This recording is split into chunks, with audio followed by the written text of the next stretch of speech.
de la question. D'où ça vient? Qu'est-ce que ça va changer? À quoi ça sert? Caroline Lachowski.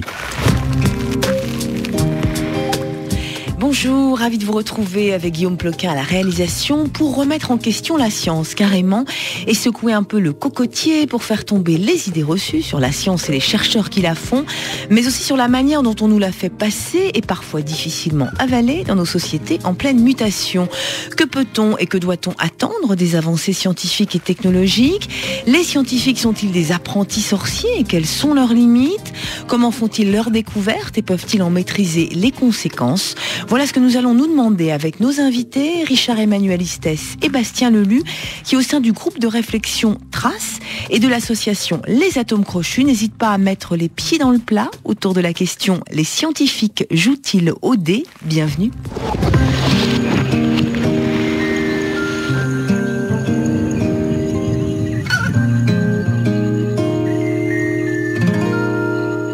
Bonjour Bastien Lelu. Bonjour. Bonjour Richard-Emmanuel Istès. Bonjour.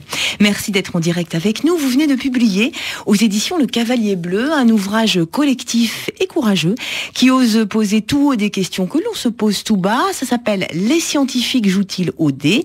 et c'est sous-titré « Idées reçues sur la science ». Alors Richard-Emmanuel Istès, vous êtes professeur agrégé de chimie, enseignant-chercheur à l'École normale supérieure. Vous dirigez actuellement l'Espace des sciences Gilles de Gênes à Paris.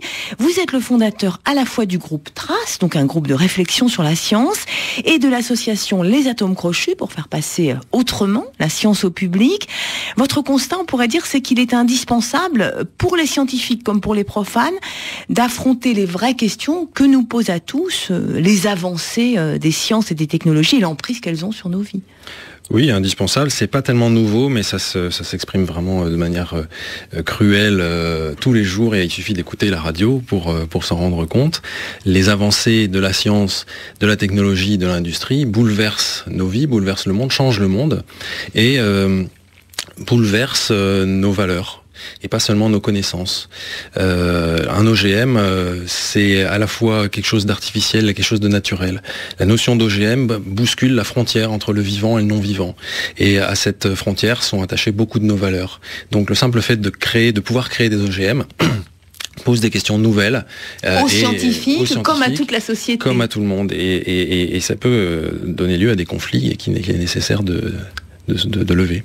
Bastien Lelu, vous êtes agrégé de physique et directeur des publications du groupe Trace, doctorant en histoire des sciences. Vous faites partie de cette jeune génération de chercheurs qui veulent faire évoluer les mentalités et faire passer les sciences pour ce qu'elles sont, c'est-à-dire en prise directe, on vient de le dire, avec tous les grands enjeux de nos sociétés, à la fois du côté des scientifiques eux-mêmes et du côté du grand public. Je l'espère, oui.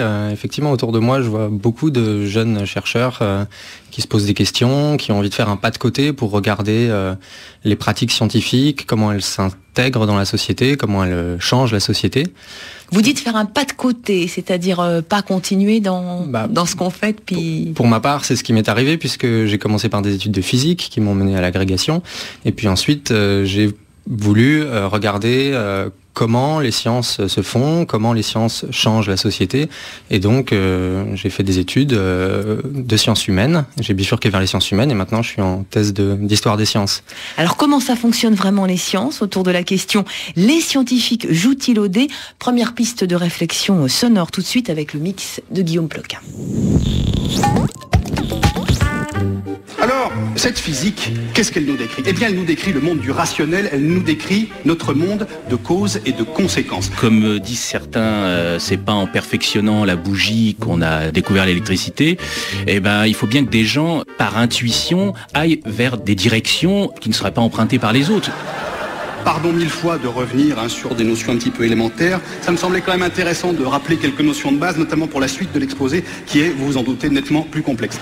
Alors je cite souvent ce professeur suisse qui un jour arrive à son cours et il dit aux étudiants, voilà, une nouvelle observation vient d'être faite avec les télescopes à laquelle nous ne comprenons rien. Tant que je suis au laboratoire, je suis pas dans mon placard. Alors vous savez, je suis bien, moi, je suis très bien. Et le lendemain matin, il reçoit ses élèves et qu'est-ce que vous avez imaginé, tout ça. Et à la fin, il leur dit non, vous n'y êtes pas. vos idées ne sont pas assez folles pour avoir une chance d'être correctes. Ah, c'est vrai qu'entre scientifiques, eh bien, on se tire la bourre un petit peu, on se teste, on se challenge, c'est vrai. Vous savez, moi j'ai eu des cours d'économie, de philosophie, de littérature. Je pense que c'est bien parce que ça permet justement d'échapper à l'hyperspécialisation qui, je trouve, rend les vues beaucoup trop étroites de temps en temps de certains scientifiques qui connaissent tout sur presque rien. Qui veut réagir à ce que vous venez d'entendre, Richard Emmanuel Estes? La dernière phrase, effectivement... De Trinh Xuan Tuan, de l'astrophysicien Trinh Xuan Tuan, voilà, qui était notre invité récemment. Celle-là est très intéressante. Effectivement, les scientifiques savent en général, les chercheurs, parce qu'il faudra distinguer les scientifiques des chercheurs. Ils savent les tout chercheurs, sur presque rien. Tout, si ce sont des bons chercheurs dans leur domaine, ils savent tout, mais sur des domaines très étroits, oui. Extrêmement spécialisés, quoi. Très spécialisés. Autour de la question, les scientifiques jouent-ils au dé? Comment en êtes venu quand même, vous, scientifique, donc sérieux, on l'a dit, professeur agrégé de chimie, agrégé de physique, à oser vous la poser, cette question, les scientifiques jouent-ils au dé? Bastien Lelu.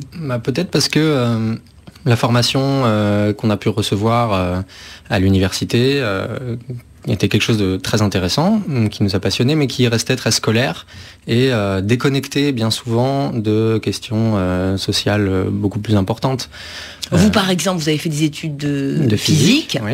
La physique s'est retrouvée confrontée au cours de ce siècle à des grandes questions, à révolution de la physique, mais aussi bombe atomique. Enfin, on y va carrément. Ouais. Et dans vos études de physique, catastrophe nucléaire, et dans vos études de physique, il n'était pas question de ça. Voilà, donc c'est des choses dont on n'entend pas du tout parler, même dans des discussions en aparté. Ce sont des choses qu'on n'aborde pas. Il y a un savoir scolaire qui reste, assez déconnecté de réalité, avec des enjeux peut-être importants.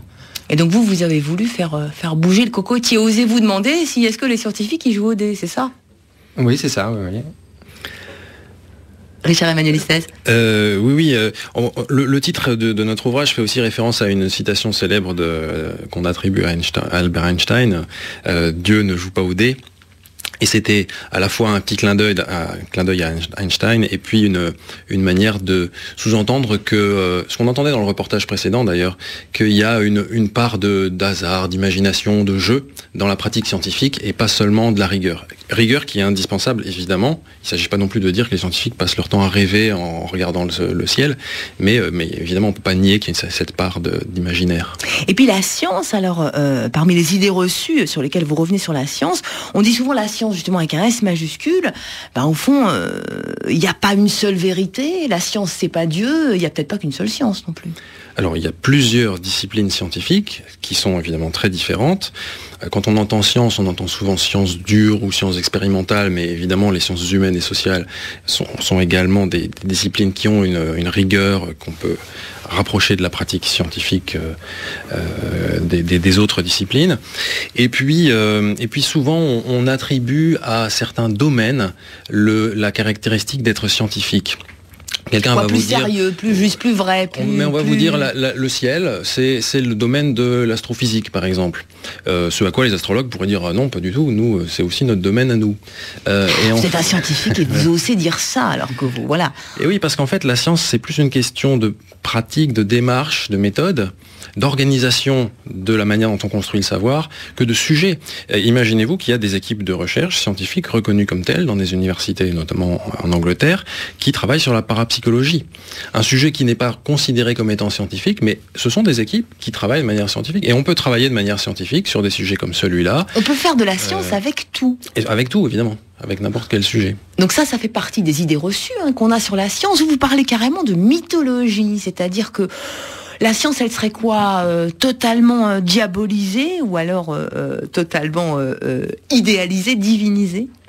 Bastien Lelu? Sans doute un peu dans les deux sens, mais effectivement, dans les discours qu'on peut entendre sur la science, et en particulier prononcés par les scientifiques importants, les prix Nobel, les directeurs de grandes institutions, effectivement, il y a une grande part d'idéalisation, de mythification. On laisse la part belle aux génies qui auraient permis de faire avancer la science grâce à leur capacité intellectuelle supérieure. On explique que faire avancer la connaissance de l'humanité, c'est un but en soi, qui précède la question de savoir à quoi ça peut servir pour la société. Et vous dites c'est pas ça. Vous dites nous en tant que scientifiques, la manière dont on fait de la science, c'est pas comme ça que ça se fait, et c'est pas comme ça qu'on veut la faire, c'est ça ? En tout cas, oui, c'est notre opinion, effectivement. Ouais. Oui, Richard. Ça ne nie pas le fait qu'il puisse y avoir des grands génies, des grands savants qui ont vraiment, par leur apport personnel, fait avancer les choses. Mais la science telle qu'elle se pratique, c'est des milliers de gens qui travaillent parfois à petits pas et en plus, de plus en plus, apparaissent des projets de recherche dans lesquels on implique les gens eux-mêmes. C'est la citizen science et un article dans Nature vient de paraître dans lequel on met en avant la science citoyenne. Des citoyens qui peuvent contribuer à faire avancer eux-mêmes la recherche.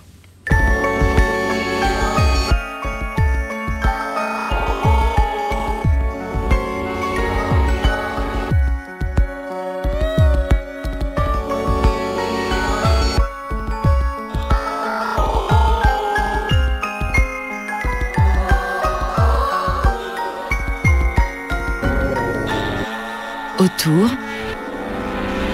de la question.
Watson, Daydreamer, le rêveur éveillé sur RFI. Autour de la question, les scientifiques jouent-ils au dé pour continuer de tordre le cou à quelques idées reçues sur la science et sur ceux qui la font? Tout de suite, une nouvelle question pour vous, Richard-Emmanuel Istès, Sébastien Lelu. C'est celle de Jean-François Cadet, bien connu de nos auditeurs du débat du jour sur RFI. Écoutez, c'est pour vous.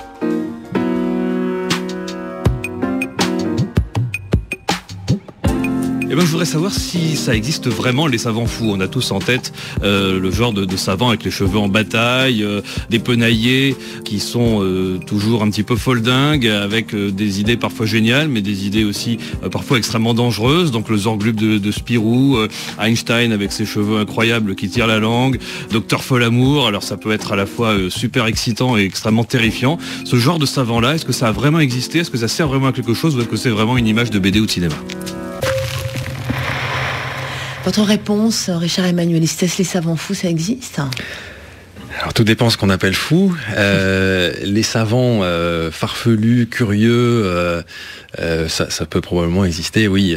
Le scientifique, par définition, il est exalté, il est passionné. Et il donc, est un peu dans un monde à part. voilà, il peut être professeur tournesol ou... Oui, à la différence que le professeur tournesol travaille tout seul, alors que les scientifiques, les savants ne travaillent jamais tout seul. On peut pas être un bon... Aujourd'hui, en tout cas. En tout cas aujourd'hui, mais ça a jamais été le cas. Les scientifiques... On travaille pas, isolé. un savant, il travaille pas tout seul dans sa tour d'ivoire à inventer le monde de demain. Non, et s'il le fait, il sera pas bon. Il faut qu'il voyage, il faut qu'il échange, il faut qu'il lise, qu'il se fasse lire, qu'il critique, etc. Par contre, que les scientifiques soient parfois un peu négligés, sauf quand ils interviennent en conférence, mais dans leur laboratoire, qu'ils se préoccupent plus de leurs idées que de leur confort matériel ou de leur tenue vestimentaire et de leur coiffure, ça c'est possible, oui, ça arrive assez souvent. Il y a une formule qui est citée dans la préface de votre livre, les scientifiques jouent-ils au dé, 99% de transpiration et 1% de génie, une formule attribuée au choix, alors on sait jamais, à Edison ou à Einstein, on peut dire que ce serait ça, ou c'est un peu ridicule de mettre ça comme ça en chiffres? Non, mais justement, ça revient à ce que vous disiez tout à l'heure. Bon, le chiffre, évidemment, n'a pas de sens, mais la qualité scientifique ne peut pas être attribuée au génie pur. Enfin, il faut évidemment peut-être un petit grain de quelque chose, mais un bon scientifique travaille avant tout, et beaucoup. L'Eureka, l'illumination, ça existe quand même. Nous enlevez pas tous nos fantasmes, on va dire, sur les scientifiques, Bastien Lelu. Dans ce cas, on va dire que ça existe, oui, alors. Voilà, juste pour nous faire du bien, quoi. Mais non, c'est certain que c'est un aspect qui est vraiment mis en avant dans toute la culture populaire, le cinéma, la littérature, la bande dessinée, alors que c'est sans doute pas ce que vivent au quotidien l'immense majorité, voire la totalité des chercheurs. Oui, vous insistez beaucoup sur le rôle du collectif, c'est ça, dans les découvertes. Alors peut-être encore plus aujourd'hui, où ça marche véritablement en collectif. On remettait même en question le Nobel lui-même, ça veut rien dire d'attribuer à une personne. Ou... Encore plus aujourd'hui, je sais pas, je suis pas certain. Mais en tout cas, oui, c'est vrai que le collectif est extrêmement important. C'est même ça qui participe à donner sa robustesse à l'entreprise scientifique. Le fait que les découvertes, les avancées de connaissances soient contrôlées par les pairs, par les autres scientifiques. Et c'est eux qui décident si ce que propose un scientifique dans un article, comme nouvelle connaissance, est valide ou non, mérite de plus ample recherche. C'est-à-dire que c'est pas la science en elle-même qui serait vraie, juste, à ce moment-là, parfaite. Ce sont les pairs qui disent oui, là où on en est, c'est ça, et ça pour le moment c'est juste, et ça pourrait être remis en cause après. Voilà. On a essayé d'insister vraiment beaucoup là-dessus. C'est le processus d'élaboration de la connaissance qui donne sa robustesse à la science. C'est pas la pratique du scientifique lui-même, isolément dans son laboratoire, qui lui va plutôt avoir tendance à essayer de montrer ce qu'il imagine. Mais c'est le regard des pairs qui va permettre de valider ça. Et les pairs étant eux-mêmes des spécialistes. Les pairs sont des spécialistes et des concurrents. Donc le doute, ils vont le pratiquer évidemment immédiatement quand ils vont relire un article qui va être destiné à une revue à publier. Et c'est ça qui fait la force et la justesse de la théorie scientifique, c'est ça qui la valide. Oui, c'est ça qui la valide. On ne publie dans une bonne revue que si on a convaincu ses pairs. On peut les convaincre en ayant tort et on peut ne pas les convaincre en ayant raison. Ça fait partie des limites de l'exercice. Mais donc il ne s'agit pas de vérité au sens propre du terme, c'est pas ça. Non, pas de vérité, mais moi j'ai l'habitude de dire que la science, c'est de ce fait-là la moins mauvaise manière de produire des connaissances sur le monde et des connaissances robustes et utiles et applicables. Est-ce qu'on peut expliquer le fait que parfois une invention ou des choses aient l'air de circuler en même temps dans le monde entier? C'est parce que c'est dans l'air du temps? Vous disiez que le scientifique ne travaille pas tout seul? Justement, oui, effectivement, le scientifique ne travaille pas tout seul. Le scientifique ne travaille pas avec son esprit en dehors du monde. Le scientifique a son esprit qui est dans le monde. Donc avec ce qui se passe. Avec ce qui se passe, avec ce qui se passe dans sa communauté scientifique, la manière de penser de sa communauté scientifique, c'est ce qu'on appelle un peu pompeusement un paradigme. Et justement, ce paradigme lui donne un certain cadre pour sa pensée qui peut expliquer le fait que plusieurs scientifiques, éventuellement à des moments similaires dans l'histoire, aient pu penser la même chose au même moment autour de la question « Les scientifiques jouent-ils au dé ?» On continue de tordre le cou à quelques idées reçues sur la science et ceux qui la font dans 3 minutes, juste après le flash d'info et une poignée de secondes. À tout de suite.